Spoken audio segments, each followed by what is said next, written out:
भगवते वासुदेवाय।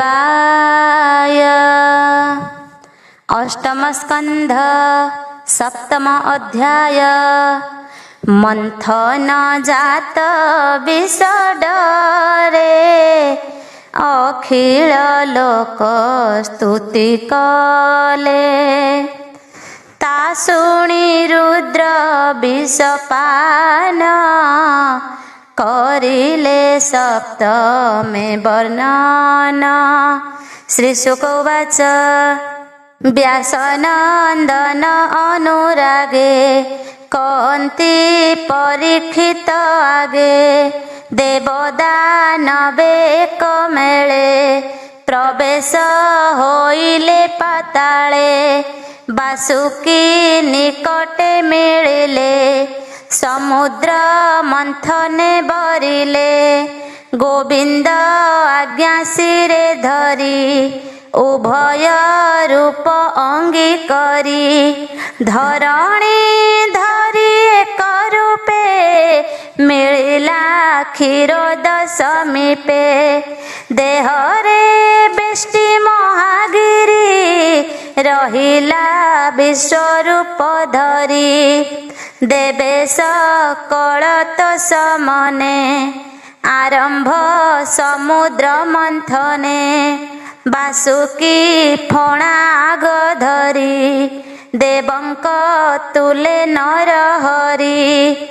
बोलंती असुरंकु चाही, तुम्भे हो पुछ धर जाई। हरि वचन शुणी कर्णे, असुरे भाଳି अन्य अन्ये। बोइले विष्णु मुख चाही, कथा उचित नुहई। स्वभावे सर्पर लांगुल, केबे नुहई मंगल।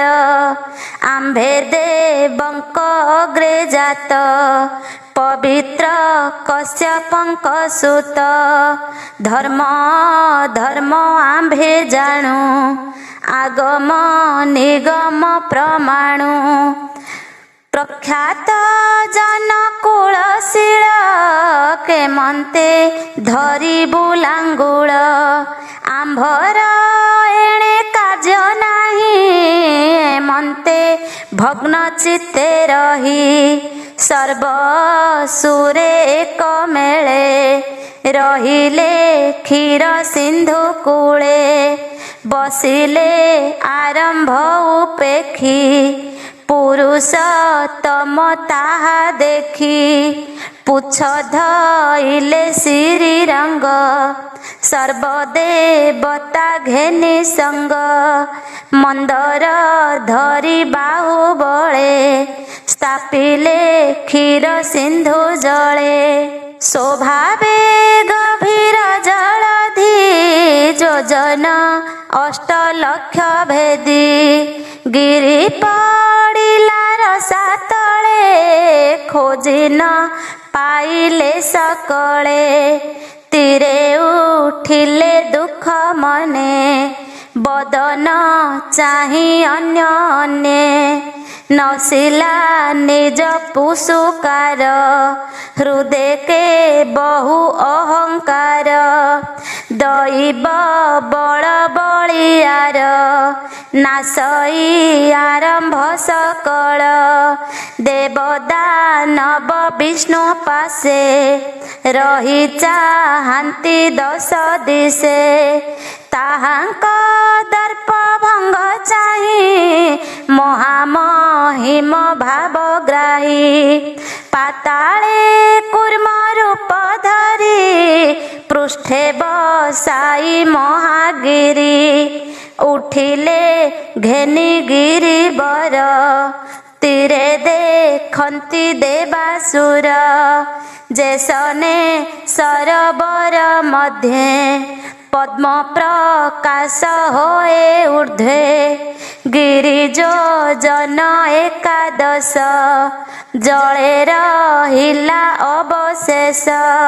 गोविंद जोग माया करी, तक्षणे माया रूप धरी गिरिया बोरी पृष्ठ देशे मस्तक लागिला आकाशे देखि सानंद दे बासुरे बासुकी धरी तेज भरे पर्वते तिनि गुण करी रहिले मंथन आबोरी देवसुर बेनी भागे बासुकी धरी अति बेगे हुंकारे करंती मंथन शुण हो परीक्षा राजन पृष्ठरे गिरि घर शणे अनल उठिला बहने कंडुजे कूर्म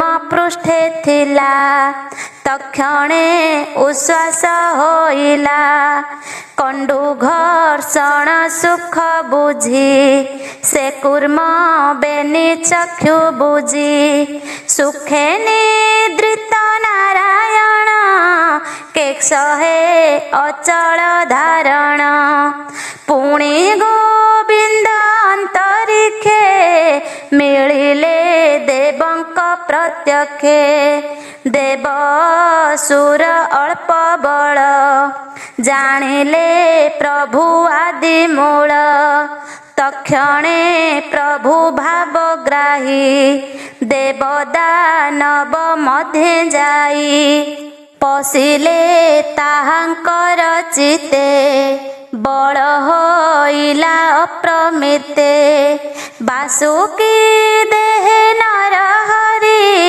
पशिले बल रूप धरी सहस्र भुजे शून्य पथे गिरिया बोरी हृद गते रहिले प्रभु नारायण शून्य देखंती ऋषि गण गगने विमान आरोही स्तुति करंती विष्णु चाहि पुष्प बरसी वेदना दे मुनिए परम आनंदे देखंती अध ऊर्ध्वे चाहि हरि हूँ आनन दिशई प्रहृष्ट मने सुरासुरे गिरि घूरांती अति खरे महापर्वत घर शणे जले जे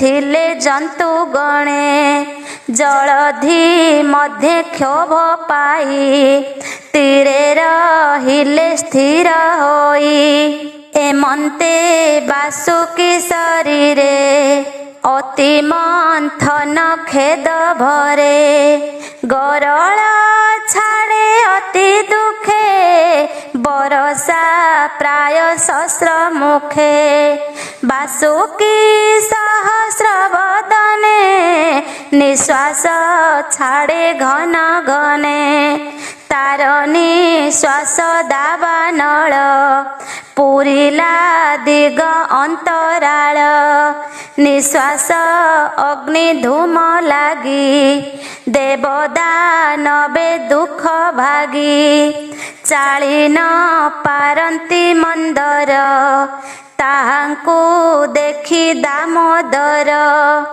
निश्वास बाते हत प्राण ताहा जानिले नारायण तक्षणे शून्य मेघमाळ शीतल बरसंती जल क्षीर समुद्रे शीत बात जेणु पेशिले जगन्नाथ बासुकी आदि जल जीवे तापु तरिले शीत भावे देवदानव देह गते माला कंकण थिला जेते सकल धूमे हत प्रभ ओनाई प्रभु पद्मनाभ जल सिंचने सुस्थ कले बळी समेते जेते थिले विष उठन्ते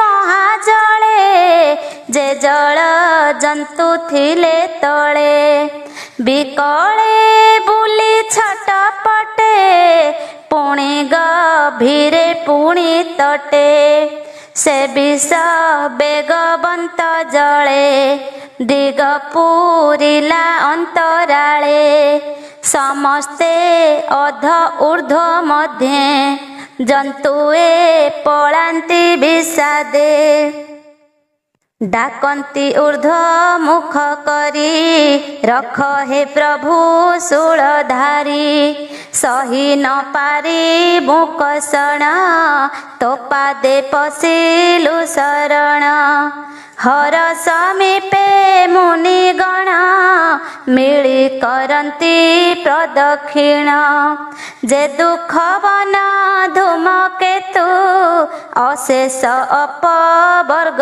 हेतु सन्निधे बसाई पार्वती आशीष कल प्रजापति बिकले मिली शिव पासे स्तुति करंती विषत्रासे प्रजापतय उचु हे महादेव सदाशिव के जानी पारे तोर भाव तू भूत भाव न ईश्वर आंभर प्राण रक्षा कर ए विष संसार दहिब एथु उद्धर सदाशिव सर्व जगत बंध मोक्ष भोनाथ करू तू प्रत्यक्ष कुशल इच्छा जार मने से तोते चिंते नित्य ध्याने जगत गुरु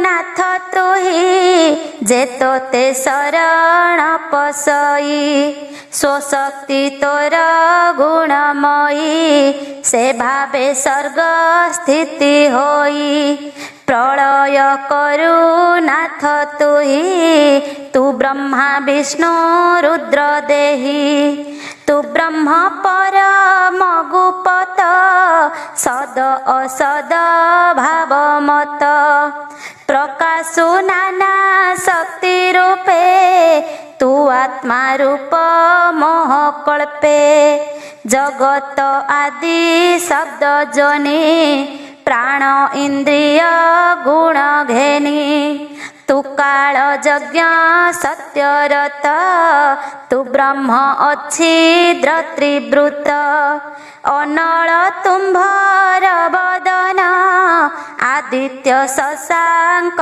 लोचन सर्वदेवंक आत्मा तुम्भे अशेष यज्ञर आरंभे ए भूमि तोर पाद बेनी तो बल बहई मेदिनी काल तोहर निजगति तोर वृषण प्रजापति ए अष्ट दिगत श्रवण तोहर रसना वरुण नभ तोहर नाभिदेश निश्वास बात अणचाश पर्वते तोस्ति समूह वृक्ष औषधि तनुरुह ए सप्त छंद सप्त धातु तो हृद धर्म स्थिति हेतु भोनाथ तो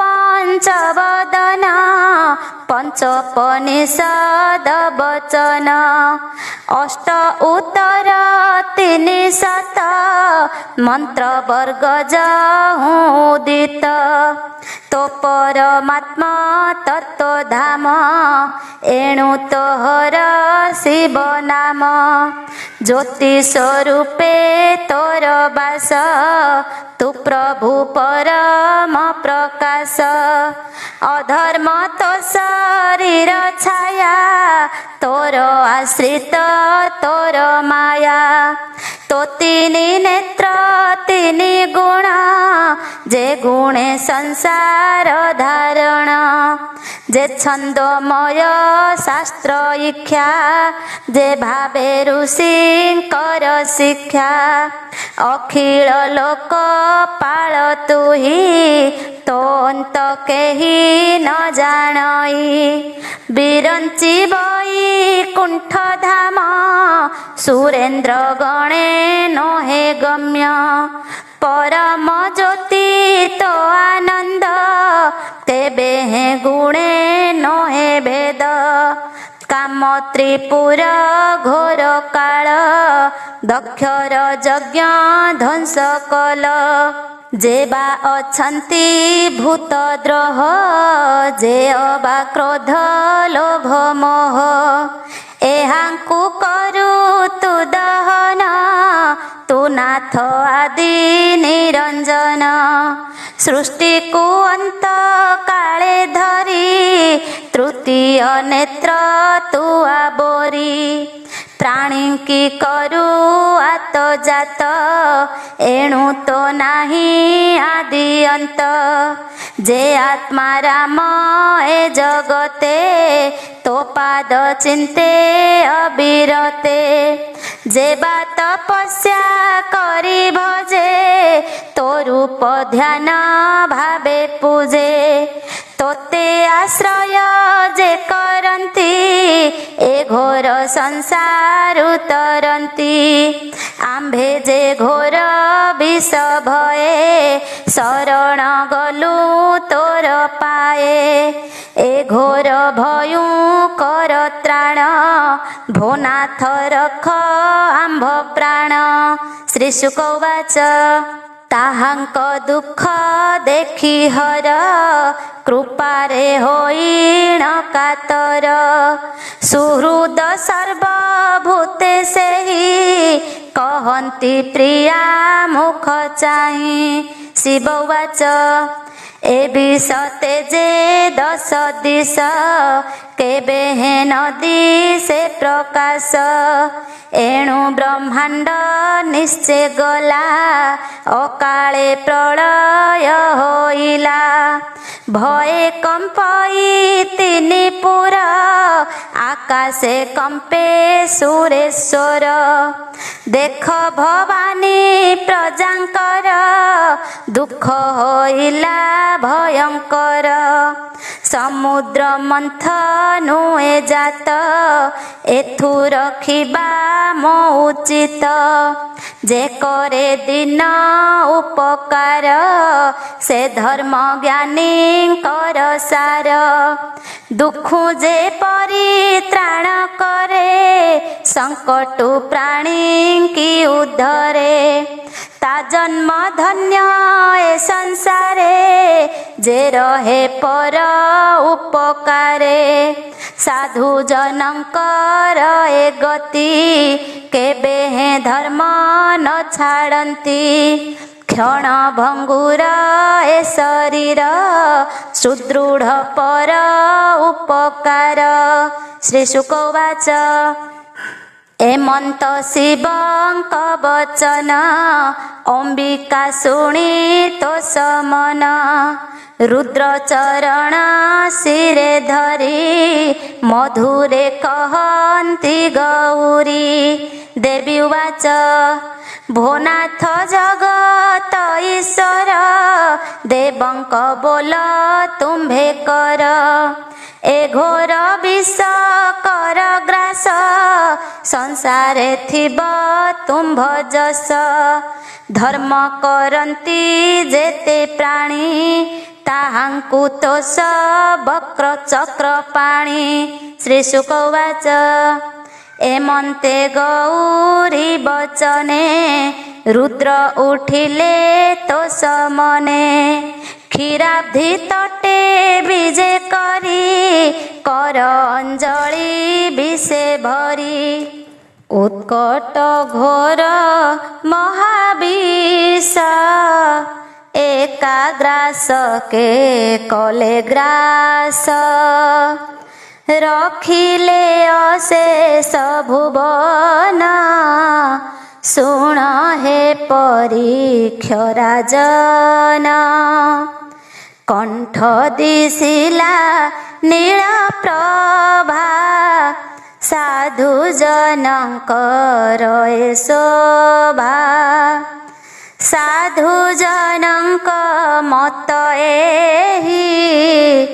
जे पर दुखे दुख सही करन्ति पर उपकार धन्य जीवन ताहांकर एमन्ते रुद्र कर्म देखी संसार जने हेले सुखी ब्रह्मा गोविंद देव मेले सर्वे शंकरे प्रशंसिले रुद्र पिबन्ते घोर विष कूले जे थिला अवशेष वृश्चिक दंड शुक गण भक्षिले विष शेष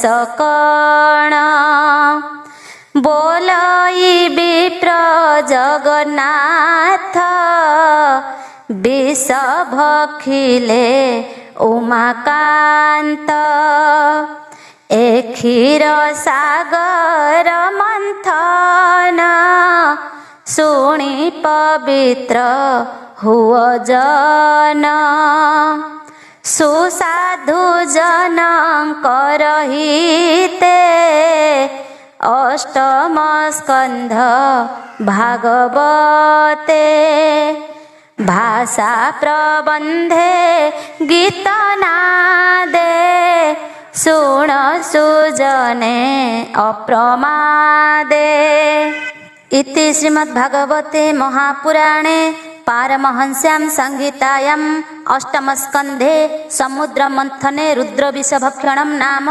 सप्तमोऽध्याय।